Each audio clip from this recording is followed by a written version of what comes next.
यफअलून, मैं जरूर इनके तमाम अमाल को अकारत कर देता। और 24वें बारे में है ला इन अशरकता ला यहबतन्ना अमलुका। महबूब अलैहिस्सलाम, अगर आप भी मेरे साथ किसी को शरीक ठहराते तो हम भी आपके अमाल को अकारत कर देते। ये हमें समझाने के लिए है अंबिया से ऐसा गुनाह सरजद नहीं होता, ये हमें समझाने के लिए है।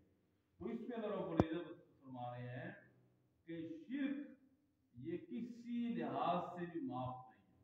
अगर हम इसके साथ हदीस को शामिल करें तो क़यामत वाले दिन 3 चेक पोस्टें लगेंगी। तमाम हजरत आदम अलैहिस्सलाम की औलाद पहली चेक पोस्ट पे आएंगे। फरिश्ते देखेंगे कि नामा अमाल के अंदर कोई शिर्क या कुफर तो नहीं है। अगर तो शिर्क और कुफर हुआ तो वहीं से उठा के जहन्नम में फेंक दिया जाए। और अगर शिर्क और कुफर नहीं है तो दूसरी चेक पोस्ट पे पहुंचेंगे, वहां पे हकूकुल इबाद के बारे में पूछा जाएगा।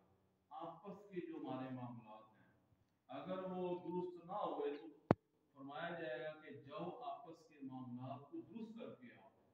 अगर वो भी दुरुस्त हुए तो तीसरी चेक पोस्ट पे पहुंचेंगे, वहां हकूकुल्लाह के बारे में पूछा जाएगा कि नमाज रोजा जिक्र इसके बारे में मेरा विजदान ये कहता है कि अल्लाह रब्बुल इज्जत अगर पहली 2 से गुजर गए तो तीसरे से भी हमें गुजार देंगे।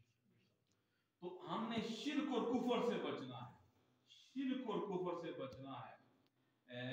आगे अल्लाह रब्बुल इज्जत